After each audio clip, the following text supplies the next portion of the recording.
वाह रे मेरे मन, तू भटकता जाए और मैं तेरे पीछे पीछे लुढ़कता जाऊं।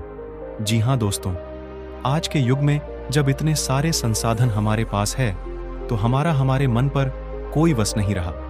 हमारा मन इधर से उधर भटकता रहता है और किसी भी काम में मन नहीं लगता। तो ये कहानी गौतम बुद्ध की कहानियां हैं, जिन्होंने लाखों लोगों को रास्ता दिखाया। ये बात उस समय की है जब महात्मा बुद्ध अपने शिष्यों के साथ एक दूसरे गांव में प्रवचन देने जा रहे थे। एक बार की बात है, गर्मी का समय था, बहुत तेज कड़ाके की धूप निकली हुई थी। महात्मा बुद्ध और उनके शिष्य किसी गांव में प्रवचन देने जा रहे थे। उन सभी शिष्यों का गर्मी से हाल बेहाल हो रखा था और वो सभी चलते चलते बहुत थक गए थे। महात्मा बुद्ध के प्रिय शिष्य आनंद भी उनके साथ थे। अब आनंद के मन में भी सवाल उठ रहा था। अंत में उन्होंने बुद्ध से पूछा कि हे बुद्ध, गांव कब आएगा और यहां से कितनी दूर है? हम बहुत थक गए हैं।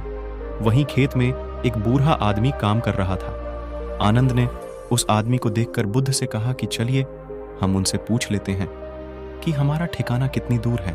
बुद्ध ने हां भर दी और वो उससे पूछने के लिए चले गए।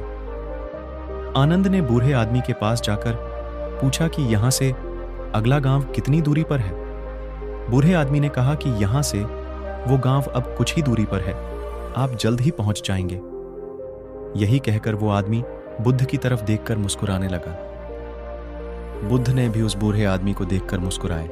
आनंद को यह समझ नहीं आया कि वो लोग क्यों मुस्कुरा रहे हैं, इसका कारण क्या है। मैंने भी ऐसी कोई बात नहीं कही कि जो ये लोग मुस्कुराएं। आनंद के मन में ये सवाल अभी घूम ही रहा था कि वो लोग आगे निकल गए। आगे कुछ दूर चलने के बाद गांव नहीं आया। तब आनंद के मन में फिर से ये सवाल आने लगा कि उस बुजुर्ग के अनुसार तो गांव अभी तक आ जाना चाहिए था, तो फिर आया क्यों नहीं। तभी उन्हें रास्ते में एक और आदमी मिले और आनंद ने उनसे भी यही सवाल पूछा कि आगे आने वाला गांव और कितनी दूर है। उस आदमी ने कहा कि ज्यादा दूर नहीं है, बस 2-4 किलोमीटर ही दूर है।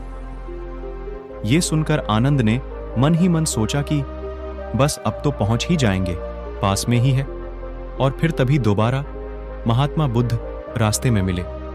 उस आदमी को देखकर थोड़ा सा मुस्कुराए और वो आदमी भी गौतम बुद्ध को देखकर मुस्कुराने लगा। अब फिर से आनंद के दिमाग में सवाल उठने लगा कि आखिर दोनों की आपस में मुस्कुराने का क्या राज है। परंतु वो लोग आगे बढ़ते रहे। काफी आगे जाने के बाद भी गांव नहीं आया। अब आनंद ने एक बूढ़ी मां से फिर पूछा कि गांव कितनी दूर है मां।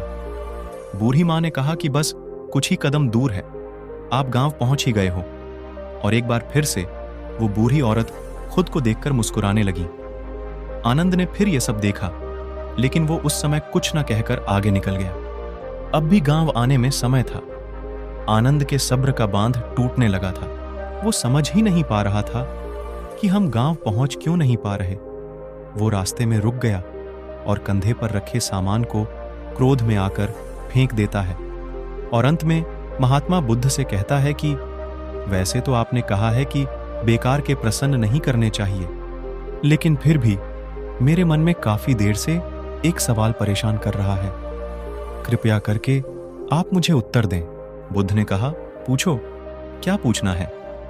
आनंद पूछता है कि हम जिससे भी रास्ता पूछ रहे हैं वो हमें बस थोड़ी दूर कहकर आगे बढ़ाया जा रहा है और आप कभी उन्हें देखकर मुस्कुराते हैं तो कभी उन्हें देखकर हंसते हैं। इस चीज को कृपा करके मुझे समझाइए और यह भी बताइए कि कहीं हम गलत रास्ते पर तो नहीं चल रहे हैं। तभी तो गांव नहीं आए।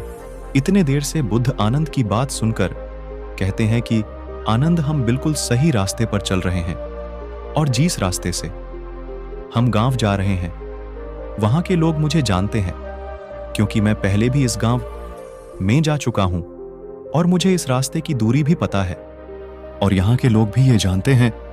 इसलिए वो लोग फिर से मुझे जाते देख पहचान कर मुस्कुरा रहे थे। और जिस तरह हम लोग उन लोगों को लक्ष्य प्राप्ति के लिए प्रवचन देते हैं, उपदेश देते हैं, उसी तरह वो भी हमें हमारी मंजिल की ओर निरंतर बढ़ते रहने के लिए एक राह देते हैं ताकि हम अपनी मंजिल तक पहुंच सकें। बुद्ध की यह बात सुनकर आनंद मुस्कुरा उठा और सभी एक बार फिर से गांव के लिए निकल पड़े। और कुछ समय बाद ये लोग वहां पहुंच भी गए। इसीलिए दोस्तों, जिस तरह बुद्ध और उनके शिष्यों को रास्ते में कई लोग मिलते हैं जो उन्हें मार्ग पर जाने के लिए प्रेरित करते हैं, ठीक उसी प्रकार हमारे जीवन में भी हमें किसी ना किसी रूप में प्रेरणाएं मिलती रहती हैं। बस फर्क ये है कि हम उसे पहचान नहीं पाते। हमेशा याद रखो कि जीवन में आगे बढ़ने के लिए अवसर हर किसी को मिलता है।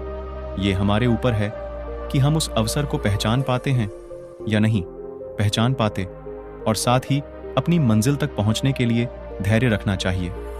बेशक उससे मिलने में वक्त लग सकता है, थोड़ी कठिनाई हो सकती है, लेकिन निरंतर चलते रहने से एक ना एक दिन हमें मंजिल जरूर मिलेगी। धैर्य और शांति, ये ही सफलता की सबसे बड़ी कुंजी होती है। तो दोस्तों, कैसी लगी ये कहानी? अगर अच्छी लगी तो वीडियो को लाइक कर दें।